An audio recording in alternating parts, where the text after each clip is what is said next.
thank you for finding your way here. I think we'll go ahead and get started. Looks like a quorum has shown up, so I think it justifies getting going. If you were here last week, you may recall I gave you a reading assignment at the end of class. Remember that? You don't want to flunk Sunday school, so I hope you took that to heart. It was 1 Samuel chapters 18, 19, and 20 were the assignment, and we're going to plow in this morning at chapter 19. Somebody asked me last week, how many years did I think I would be doing David? And I said, 1. And I saw that rolling of the eyes. I just saw that, like it can't be done. But I am determined to complete this entire series in 1 year, one church school year, and that requires that we have to be a little bit selective. We'll cover most of the material in the Old Testament that treats the chronology, the narrative of David's life, but not all of it. And so last week we're going to skip over now the first chapter that we will not be treating in detail. But I do want to begin this morning by summarizing it, and that's the story that we find in chapter 18. And then, as I say, we'll cover chapter 19 and part of 20 before we're done this morning. So moving along, but let's just think about what happens so far, and especially thinking about chapter 18. We, of course, saw David called from a life of some obscurity, herding sheep outside of Bethlehem, when he's visited by Samuel, anointed publicly to become a student in the school run by Samuel, called the Sons of the Prophets, or sometimes the School of the Prophets. But privately, of course, David is informed that he's going to be the next king, probably when he was 10, 11 years old. And then some years later, he's conscripted to be a court musician. And that's the first that we really see him moving into some degree of visibility. And he plays music to calm the troubled soul of Saul. Apparently, Saul didn't pay much attention to David personally. He was just part of the court staff, until that day that we looked at last week, when David confronted the giant Goliath and took him out with a sling and a stone. And then David was catapulted not only into the frontal lobe of Saul, but also into something like rock star status throughout all Israel. And so now we have a very different kind of focus on him, and that's really where we left it last week. So chapter 18 now, several things important happen, all of which are going to have some abiding significance. The first of which is that Jonathan, the eldest son of Saul and heir to the throne, at least in the ordinary course of events, forms a close tie to David, not just a casual friendship, but a friendship that is sealed with a kind of oath. It was a rather striking and significant moment in which these two young men now bind themselves together based on an oath before God of friendship and loyalty and mutual support and mutual encouragement and so on. And that will become one of the most important themes to continue to play a role in David's life for some time to come. We'll, of course, see something of that even this morning. Well, time goes by. We have an impression that several years pass.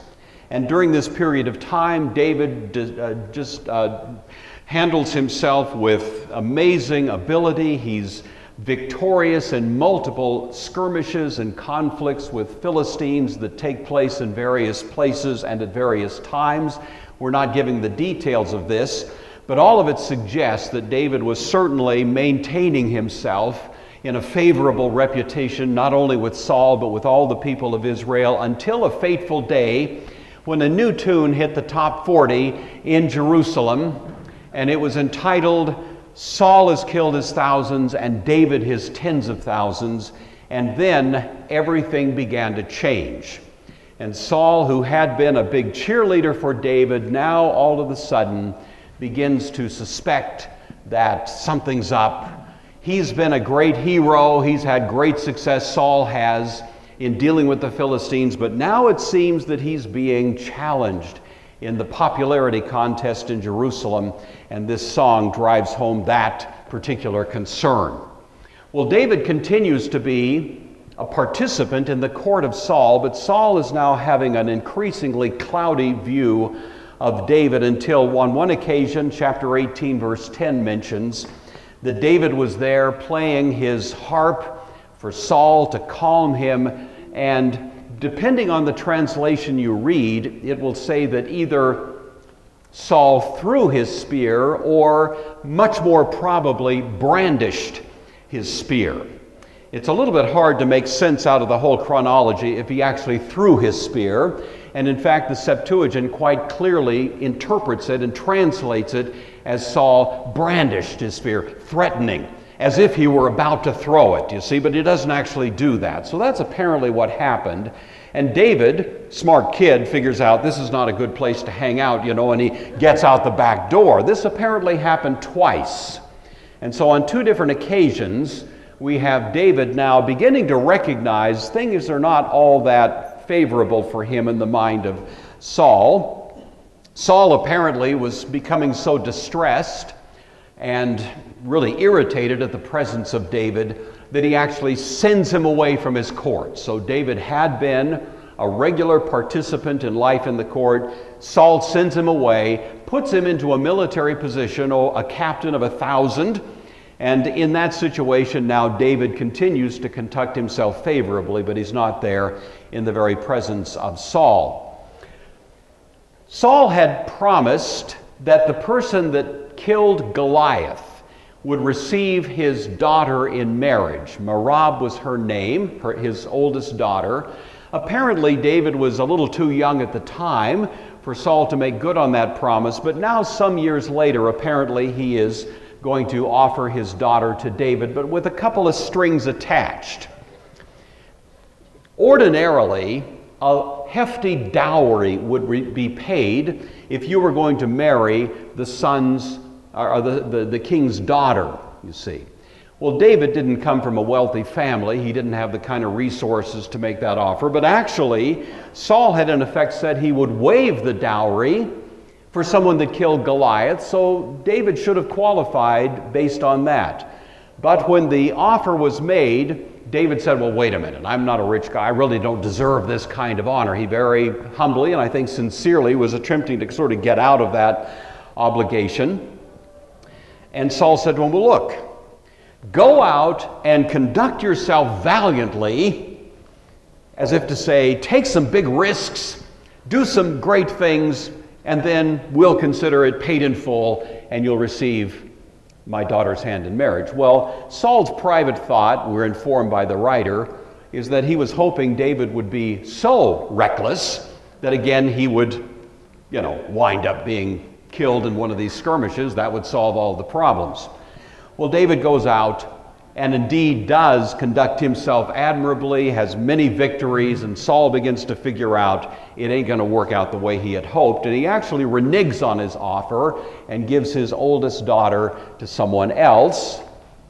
And that brings into the picture now Michal, who is his younger daughter, who actually likes David and wants to be with him and wants to marry him. And so now Saul, thinking, okay, how can I play this to my advantage, puts a new dowry requirement on David. Go and kill 100 Philistines. Then you can have my younger daughter Michal in marriage. And again, Saul was hoping that maybe in the process of doing this rather Herculean undertaking that David would come up with a spear through his heart, Well, David goes one up from that and kills 200 Philistines and brings proof thereof to Saul. I'm not going to go into the details of the specific proof. Read the text. If you don't get it, go ask your mother. But we're going to leave that little detail out of it for now and simply assume that the proof was brought and that there was no question that in fact David had done exactly what he was required to do. Some have wondered, oh dear, some have wondered, for once this man is out of order, you see. I'm just going to... Some have wondered if David could really have killed single-handedly 200 Philistines. Maybe he had help, maybe men serving under him helped out, but remember, Samson killed 1,000 Philistines with the jawbone of a donkey. Remember that story? If the same spirit that was on Samson was on David, then I think we might at least with a straight face assume from the biblical point of view that David could do just that. I'll leave that to your own guesses and thoughts about it. But anyway, we have all of these things happening. This brings us now to chapter 19. So that kind of puts the context in place, and with that we'll go ahead and get started. So this is chapter 19 now of 1 Samuel, beginning at verse 1, the Word of God. Saul spoke to his son Jonathan and with all his servants about killing David. But Saul's son Jonathan took great delight in David. Jonathan told David, "My father Saul is trying to kill you. Therefore, be on your guard tomorrow morning. Stay in a secret place, hide yourself. I'll go out and stand beside my father in the field where you are, and I'll speak to my father about you. If I learn anything, I'll tell you." Jonathan spoke well of David to his father Saul, saying to him, "The king should not sin against his servant David, because he has not sinned against you, and because his deeds have been of good service to you. He took his life in his hand when he attacked the Philistine, and the Lord brought about a great victory for all of Israel. You saw it. You rejoiced. Why then will you sin against an innocent person by killing David without cause?" So Jonathan jumps in, interceding for David. We'll look at this and the rest of this chapter and part of chapter 20 this morning. But first, let's have a word of prayer. Our Father, we are grateful to you that you are the great orchestrator of history. That even as David had to go through some very, very challenging and difficult times, and from a human point of view, nearly despaired of being able to survive, nevertheless, you are the one who guided all of these experiences to make him the man that to this day we remember and admire. We pray that our short review of this particular chapter of his life this morning would be guided through your Spirit, that that same Spirit that rested upon David would be among us this morning to give us eyes to see and ears to hear what is your truth from this text. And for all of that, we give you thanks in the name of Christ. Amen. So, Saul mentions to his son Jonathan and the other servants that David should die. Jonathan, of course, not really very enthusiastic about that. I assume that this way this played out would be something on this order. Saul said, confided, as it were, to his inner circle, Jonathan and the others, "Look, this really pains me, guys, to tell you this, but I have it on good authority. David is planning a coup, or David is going to be engaged in some kind of treasonous act, and therefore, as much as it pains me to say it, we're going to have to just liquidate this guy." And so this is probably the way he's selling it. He's driven by his own jealousies, but he's trying to put a little, at least, nicety upon it, that this is some kind of painful necessity. And of course, as you know, this launches a series of attempts to get rid of David. And it marks the point where we really begin to see Saul kind of descending into what has commonly been viewed a kind of insane paranoia that only goes from bad to worse throughout the rest of his career. Jonathan, on the other hand, took delight in David. They've been fast friends ever since that moment, right after Goliath was slain. And Jonathan has deep loyalty to David, and he's prepared to do what he can to frustrate Saul's designs, let alone Michal, his wife, is going to try to help David out, and David himself, by his own resourcefulness, will be avoiding this bullet as it comes flying at him from time to time. So Jonathan now, for his part, tells David what's up. "My father's seeking to kill you, so be on your guard. Stay in a secret place. I'm going to go talk to my dad, see if I can figure out what's really going on. I'll let you know what I learn." I think that Jonathan probably was fearful of a quick quiet, knife in the back before the next morning. In other words, Saul says this is what needs to happen. Jonathan suspects this is going to happen rather rapidly, and so he gives David fair warning, indicating he's going to speak to his father, not just to smoke him out, but also in a sense to see if he can persuade him, and that's exactly what happens. So Jonathan spoke to his father. Don't let the king sin against his servant. He hasn't sinned against you. He reminds him of all the things David has done.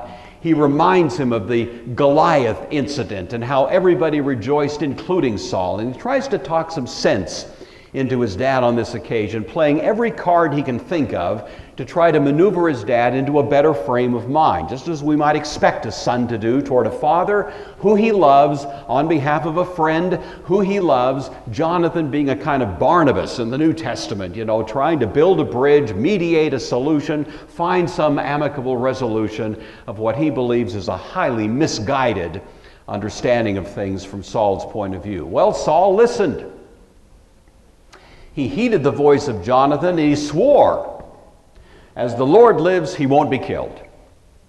So Jonathan called David, and Jonathan told him these things. And Jonathan brought David to Saul, and he was in his presence again as before.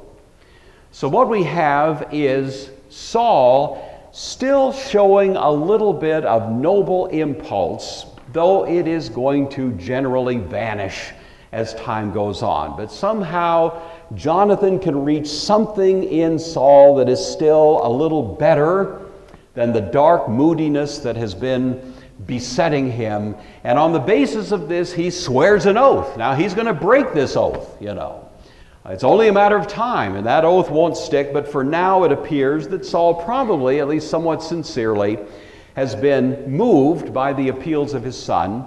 And as a result of that, David is restored to the court. He's been out there, outside of the court, in a command position, but now he's brought back and becomes, as it were, part of this inner circle of Saul once again. Jonathan thinks, close call, all is well, So Jonathan, for his part, thinks the worst is over and is hoping that better things are going to ensue. Well, there was war again. David went out and fought with the Philistines and struck them with a mighty blow. And they fled from him, but the distressing spirit from the Lord came upon Saul as he sat in his house with his spear in his hand. So this is the next time, you see. This is a little worse than the first time. David was playing with his hand. So David goes out, as in time past. He's very successful in his battle conflicts with the Philistines, but for Saul's part, that in itself, rather than improving the situation, seems to make it go from bad to worse. And once again, Saul becomes filled with these kind of dark, morbid thoughts. At this point, it's said to be a distressing spirit, not from God, as it was said earlier, but from Yahweh, which is a more kind of intimate reference to the deity. And it suggests that at this point, there's more of a full breach of the covenant, a break in this covenant connection between the Lord and Saul. One commentator was musing on what's happening in this case and noting how much of human history has been driven by the kind of mad, blind passion, almost as if insanity and rage are the default position for human beings. The Apostle Paul in Romans chapter 3 says, "Destruction and misery mark their ways, and the way of peace they have not known." If you don't believe that, watch the political news of the day. And the man was saying, this commentator was saying, in some ways we have to say sanity itself is a gift of God.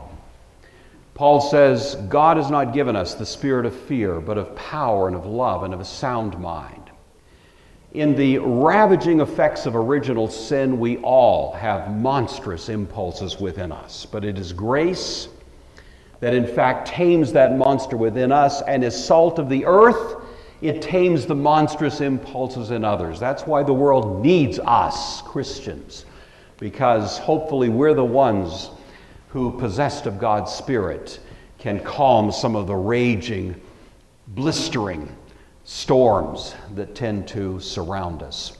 So anyway, this commentator used that as an excuse, and I thought I'd do the same thing, reminding you of that, especially as we find it illustrated in connection with Saul. Saul, sitting there, spear in hand, sought to pin David to the wall with the spear, but he slipped away from Saul's presence, and he drove the spear into the wall, so David fled and escaped into the night. We don't know if at this point Saul threw the spear or actually lunged at David with the spear. One way or another, the spear stuck in the wall, but David wasn't impaled in the process.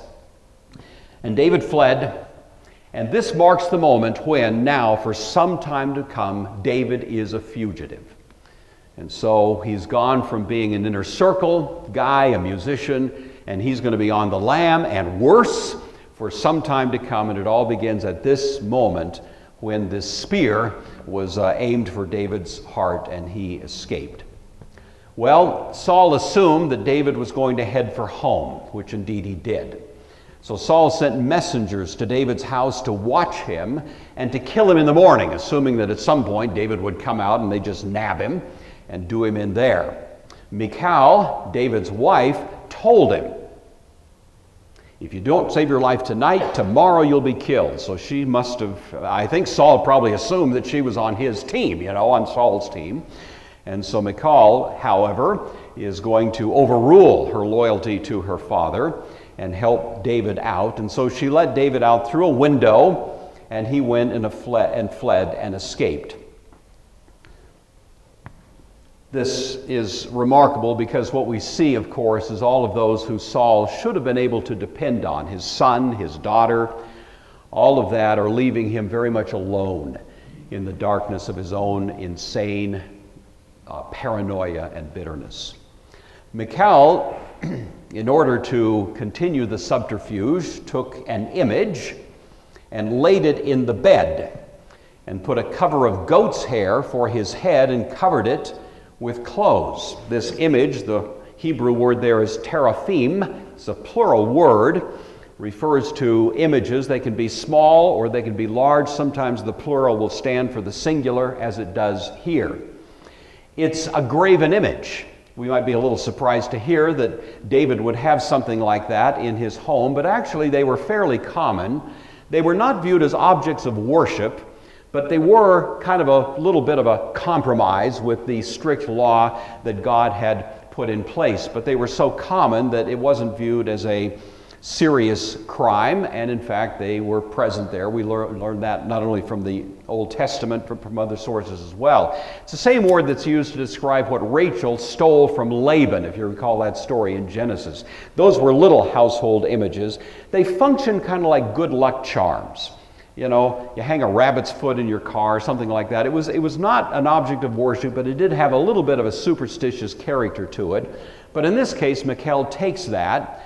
It's large enough that it can pass for at least what appears to be the size of a human body. It would appear that way at a distance. She put David's clothes on it, and all of that is intended to create an impression that he's there. Well, morning comes. The guys have been waiting around for David to come out. He never does. So finally they bang on the door, and want to know what's up. And so she says, well, he's sick. And then she points at the bed.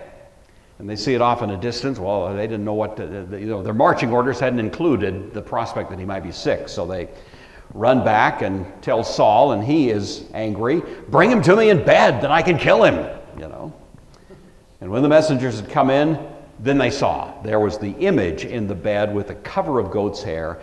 And Saul said to Michal, why have you deceived me like this and sent my enemy away so that he's escaped? Again, Saul clinging to this idea that, David's the traitor here. David's the guy that's trying to, launch a coup or something like that. Michal sort of playing the middle position. Well, he threatened me. He said to me, why should I kill you? Let me go. So she's just carrying out this little sting operation as best she can.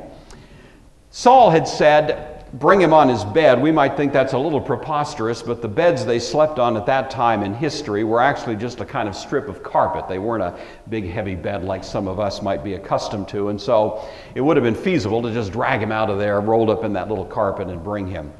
So she covers for David, not quite as courageously as Jonathan had, but nevertheless the family siding more or less against Saul for the benefit of David.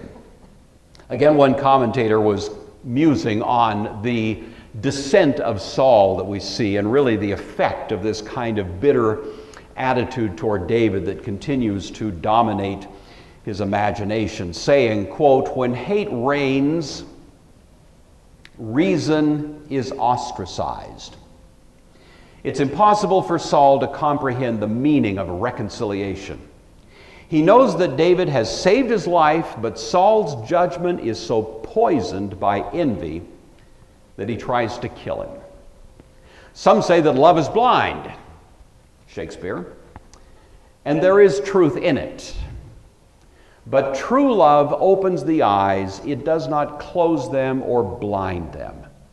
True love loves in spite of, more than because of." He continues, "Hatred can only live with itself. It's a parasite which must finally kill its host." In this instance, David is forced to flee, and Michal aids in his escape, so now even Saul's children are aligned against him.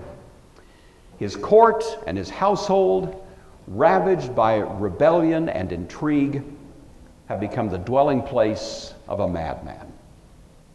We've all had experience, I suppose, with people who we've gradually seen in a kind of tragic evolution of their character become increasingly bitter and increasingly lonely, as hatred and suspicion and wild imagination continue to consume what should have been those good golden years, filling them with a kind of angry hostility. It's a tragedy.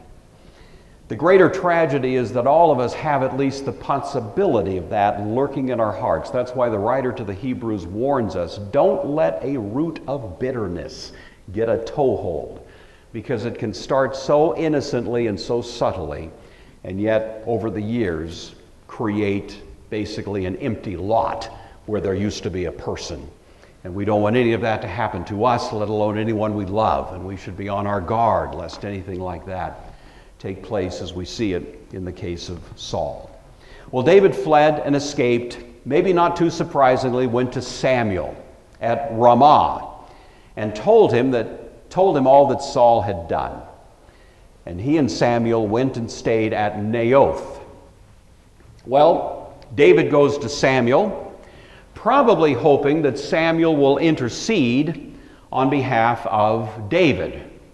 Samuel should have some credit with Saul, even though they've been somewhat estranged in recent years. Nevertheless, Samuel was the one that anointed Saul. Samuel was the one who originally trained him.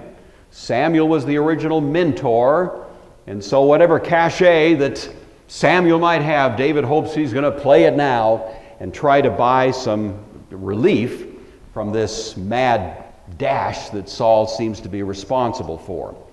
He goes to Ramah, to a place that's called Naioth. Now, the word Naioth is not a city or a place as such, but it's actually a word that means a house of study, which was also a residence. So it was something like a dormitory, but it had a classroom or two inside of it.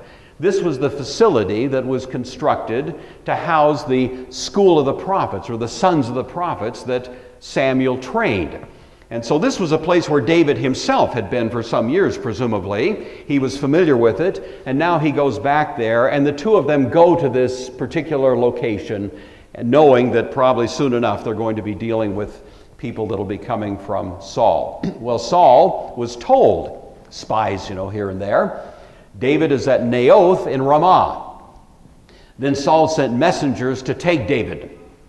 And when they saw the group of prophets prophesying and Samuel standing in front of them as leader, the Spirit of God came upon the messengers of Saul, and they also prophesied. And by prophesying, it means a kind of almost involuntary, ecstatic state of mind, you see, that is alluded to from time to time in the Old Testament. So these guys, hardened military types, go up to the classroom where these things are proceeding. They plan to just walk in.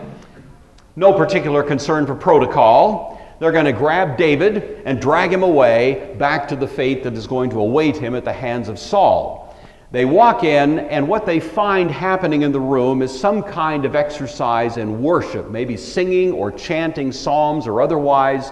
These prophets in training are engaged in the instruction, and part of it involves this time of worship. Samuel is in front, leading them. And rather than succeeding in their designs, they themselves are overcome by the worship that's taking place in the room. Victimized by worship. Isn't that fun? I heard a preacher once, not in this church, a guy I admire very much preaching elsewhere. I heard him years ago preach a sermon, and the title of the sermon was "Worship is Warfare." And he went through and documented various texts in the Bible where the exercise of worship by God's people overwhelmed the enemies. He talks about Jehoshaphat, who sent out as the front line of his army singers. Not hand grenades, not army tanks, singers.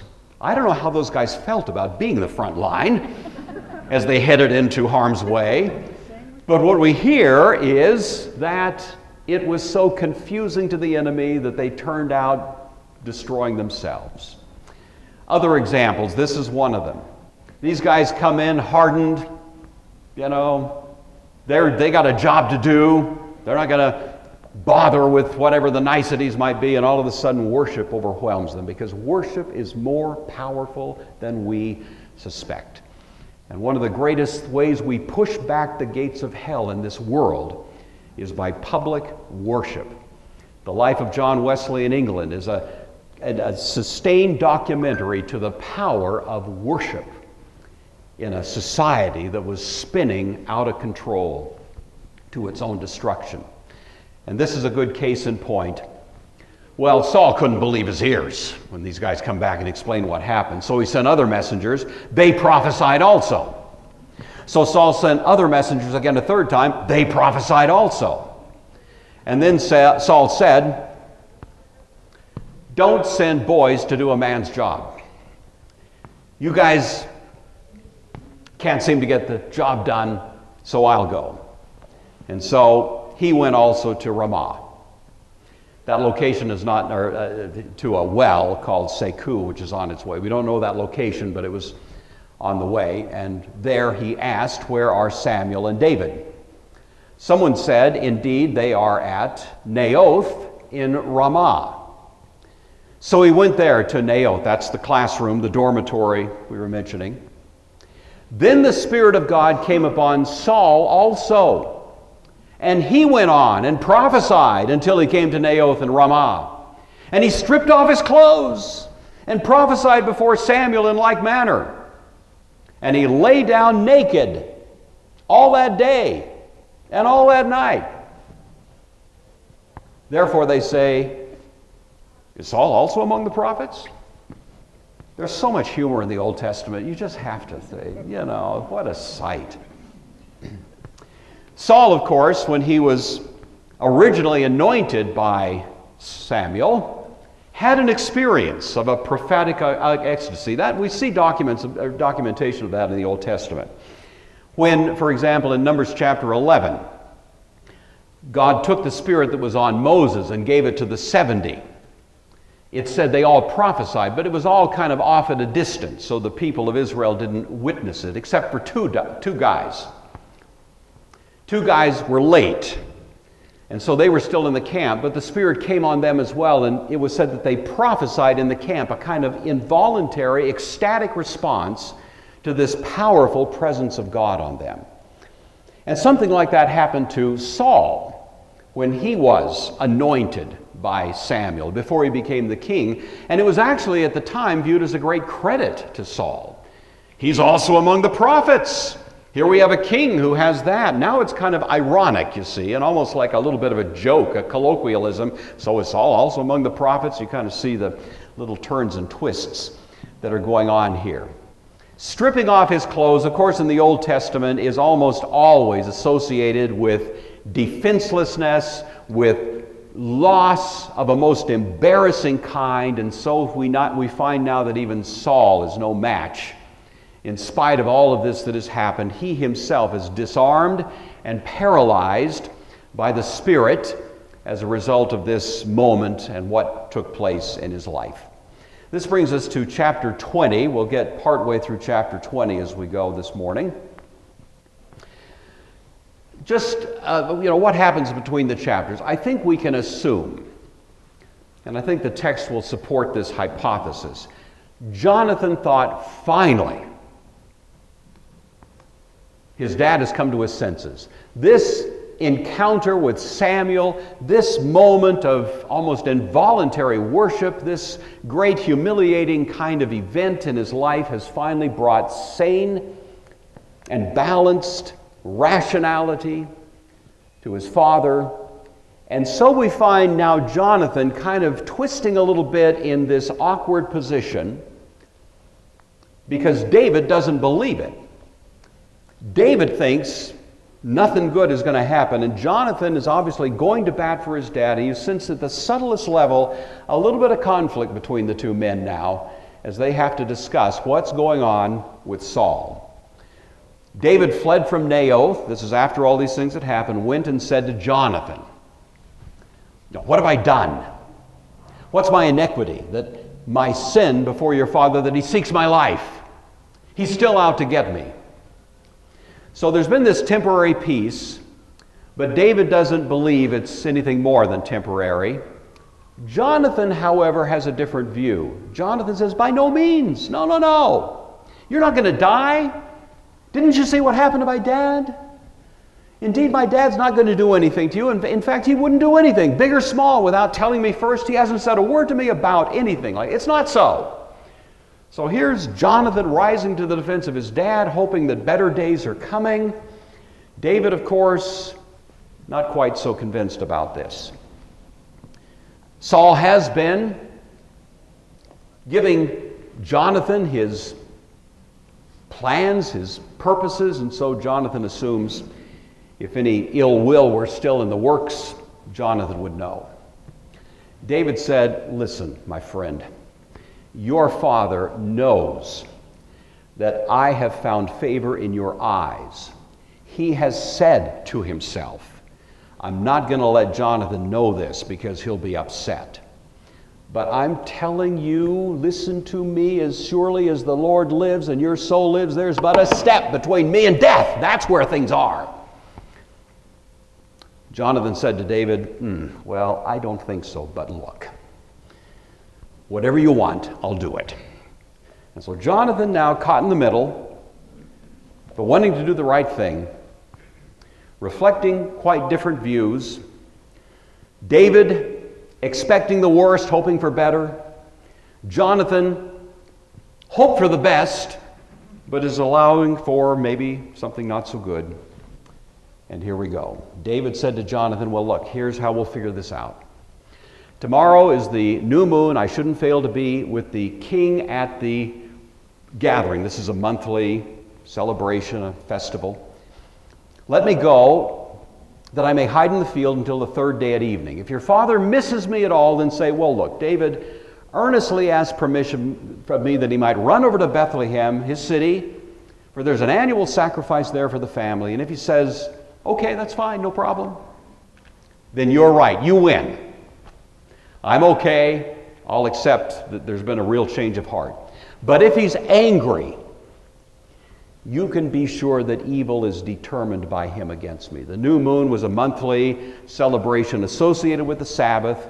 It would represent a 2 or 3 day observance. And so that was part of the context for this little plan. There was probably a yearly sacrifice. However, this plan that David suggests of going and being summoned to that, of course, is a little bit of deceit built into the story. And so it's going to give rise to what would amount to a deliberate breach of etiquette of the kingly court, and that's going to be used to smoke out what Saul's real attitudes are. And it's going to be a question of, does Jonathan have the right bead on things, or does David have the right understanding? So now David says, "You shall deal kindly with your servant, for you have brought your servant David into a covenant of the Lord with you. But if there is iniquity in me, then kill me yourself, for why should you have to bring me to your father?" The phrase here, "deal kindly," is actually "keep faith." And that's a better sense of what's going on, because what David is appealing to at this point is that covenant that was made between the two of them way back when. And it has been the backbone of their connection to each other all through the years. And now when there's a little stress and strain in the relationship, David is playing that card. You will keep faith according to that covenant that Jonathan himself had instigated. This was Jonathan's original plan. David is saying, look, if I'm guilty, then I breached the covenant. You should execute me right here, right now. But if not, then you are bound by your covenant to me to keep faith. And says, "Far be it from you, for if I knew certainly that evil was determined by my father to come upon you, would I not tell you?" Then David said to Jonathan, "Who is going to tell me? Or what if your father answers you roughly?" The connection between these two is being tested at this point. You almost get the sense that David is a little bit suspicious. So if it's not a good answer, how am I going to know? How are you going to get that email to me that lets me know that things are not going so well? It's a friendship under some stress. One commentator said the story of the friendship has been one of the greatest illustrations of the idea in human history. The friendship is not mere enlightened self-interest. It's something much deeper. It has the flavor of a sacred bond. The commitment will not be broken in the time of trial, but in some ways the commitment welcomes the trial as an opportunity to prove its worth, and here comes the opportunity to prove it. It's translated, "What if your father answers roughly?" The word "if" is not there, and it might better be rendered something like this: "Who will tell me what rough answer your father is going to give you," you see. So Jonathan is assuming things are going to be fine. David is assuming just the opposite. I know this isn't going to go well. Who's going to tell me just what Saul says? Now what's interesting, and maybe the most telling part of what's going on here, is Jonathan's response. David is appealing to the covenant as a basis upon which Jonathan will do good for David. But Jonathan, interestingly, turns the tables. So Jonathan now, very interestingly, "Come, let's go out into the field." So both of them went out into the field. Then Jonathan said to David, "The Lord God of Israel is witness," reaffirming the oath. "When I have sounded out my father sometime tomorrow or the third day, and indeed there is goodwill toward David," which I'm expecting, "if I don't send to you and tell you, then may the Lord do so and much more to Jonathan," taking an oath, a curse oath on himself, in effect. "But if it pleases my father to do you evil, then I will report it to you and send you away that you may go in safety." And listen to this: "And the Lord be with you as he has been with my father." So they go out into the field. It's a private conversation, identifying a place where this private communication is going to take place. And then Jonathan renews this solemn oath of integrity. And then this line, "The Lord be with you as he has been with my father," suggesting at a somewhat subtle level the intuition that Jonathan now recognizes, maybe for the first time it's dawning on him, David is going to be the next king. That David is not simply going to continue to be a servant, but what's happening here is, in the great play of events, actually leading to David being the next king, and Jonathan is willing to accept that. And if we doubted that was his meaning, then it becomes much more clear now. You shall, listen, this is Jonathan speaking to David. You shall not only show me the kindness of the Lord while I still live, that I may not die, Jonathan speaking, but you shall not cut off your kindness from my house forever. No, not when the Lord has cut off every one of the enemies of David from the face of the earth. So now we have an even more remarkable, almost as if it just hits Jonathan with a pounding thud at this point. This is the next king. And of course, Jonathan knows that in the ancient Near East, the game plan typically, when a new dynastic house was put in place, that the old one was purged.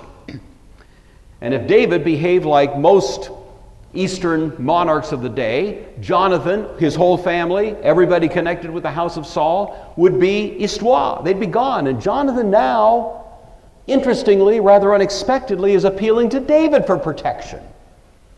David started asking Jonathan for protection, but now Jonathan is seeking protection from David because he sees so clearly what's about to happen. So Jonathan made a covenant with the house of David. Not just David anymore, but this is in a sense the first official act of King David before he's ever become king, and when at least humanly it doesn't look like it's very likely. But Jonathan sees it so clearly that they enter into this, saying, let the Lord require it at the hand of David's enemies, which is a little bit of an ambiguous Hebrew text, but amounts to an oath binding David and his descendants not to take reprisals against Jonathan. David kept that oath. That really lies behind the very interesting and touching story that we'll look at sometime later, in which David sought out a young guy named Mephibosheth, which is kind of tricky to say, but you may know that story. And precisely the reason that David did that was because he wanted to keep this oath. Now there's another more ambiguous story that's a little harder to plumb the significance of or the meaning of, which involves some Gibeonites. You may be familiar with that one. We'll cover both of these before we're done. Certainly in the case of Mephibosheth, there's no question of what happened. In the case of the Gibeonites, we'll look at, it may be a somewhat more doubtful application of this covenant obligation, but I'll leave that for your judgment at a later time. So, Jonathan again caused David to vow. Jonathan caused David to vow because he loved him, for he loved him as his own soul. So David and Jonathan now renew this covenant. Really, they'll never see each other again. Well, they will see each other one more time. The last time will be later in this chapter. We won't look at it this morning. And they make this obligation, this agreement to each other. And we're going to leave it there. And I know you're all wondering what happened. And boys and girls, if you want to know what happened, then you got to come back next week, because that's when we're going to take a look at the outcome. What does Saul do in consequence of this strategy the two of them have cooked up to get to the heart of what Saul's attitudes really are? All right, well, there's three people in this story that teach us something. Saul teaches us something, Jonathan teaches us something, David teaches us something. What does Saul teach us? Saul reminds us that within each human heart lurks the blinding power of self-centered, self-protective, self-destructive pride, an insane, envious rage capable of unimaginable and boundless destruction. Now, I'm going to tell you a little something. I look at you in this room and I couldn't believe it of any of you. But I believe it of myself. And I think anybody that's the least bit honest in looking past the pretense that we like to present to each other and really assessing the inner workings of the human heart, realize we've all been there when we've been seized by a resentment and realized at some point that if that were to continue its natural trajectory, it would rob us of our very humanity before it was all over. It's a disease, a cancer that wants to gut us from the inside out. And that's why we're warned in the New Testament about such a root of bitterness. When I was practicing law, I had occasion sometimes to converse with clients who were bitter, angry. I was sometimes reluctant to take such a case, even if it was a good case, because experience told me that even if we got a spectacular outcome, it wouldn't make them feel a bit better. Because there's something about bitterness that is never satisfied. It is always seething with a desire to get more. And I would see that sometimes, not often, but sometimes you'd see that bitter hatred of someone that had wronged them. They want to sue them, but more. They want to destroy them. And the only joy they can hopefully get is the joy of seeing that person in pain. Somebody once said, bitterness is about the same as drinking rat poison and hoping it kills the rat. You know? We drink this poison into ourselves, hoping that somehow, as I inflict the most miserable state of mind on my own psyche, it'll inflict at least the most remote injury on the person I hate. What a tragic, misguided way to run a life. And maybe Saul is in the Bible simply to warn all of us. If we see it in ourselves, if we see it in anyone else, we need to counsel ourselves or counsel them. There's only one remedy. You don't just get past it. You don't just move on, as some people like to say. Time doesn't heal all wounds. The only way to rid yourself of that disease is something the Bible calls forgiveness. And it's a conscious, deliberate, and sometimes very painful exercise to forgive the one who's wronged us. And Saul, of course, never quite got there and paid the debt of that state of mind in ways that we will look at a later time. So what does Jonathan teach us? Jonathan reminds us that loyalty is always honorable, especially when its object is virtuous, as was David, but that loyalty should never be naive, especially when its object is vicious, as was Saul. I think we all have an understanding that loyalty is a good thing, and we should be loyal. We should be loyal in our friendships, loyal in our relationships with family and others, business connections, etc. Loyalty is a good thing, but loyalty must never be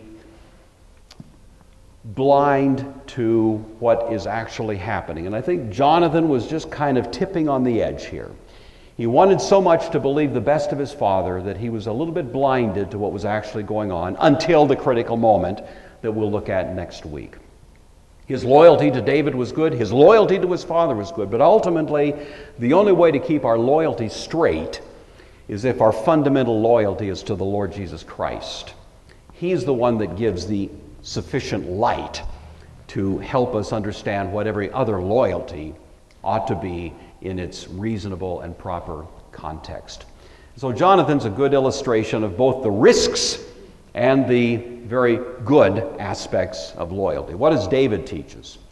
David reminds us at this point in his life that the God who has promised he will never leave us or forsake us is the God who is competent to deliver on his promise, and our part is simply to remain faithful. David, for his part, could have become equally bitter. He had good reason. And yet the impression we have all the way through, and it's one of the most remarkable things about him, is that he's never swept away in the same kind of bitter resentment. The Psalms tell us how he keeps coming back, complaining to God for sure, not blind to what's going on in his life, and yet at the same time, always willing to bring it to God who had made him a promise to protect him, to watch over him.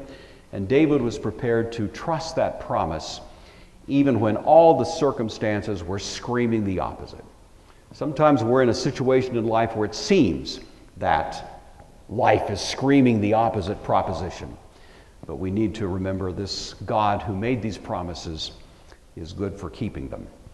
We're told that we should be wise as serpents and harmless as doves. And I think in the case of David, he was both of those. All right, next week's reading assignment, the rest of chapter 20, if you didn't read that already, chapter 21, chapter 22, again, we'll cover a substantial part of that, not all of it, but enough to get a good feel for it.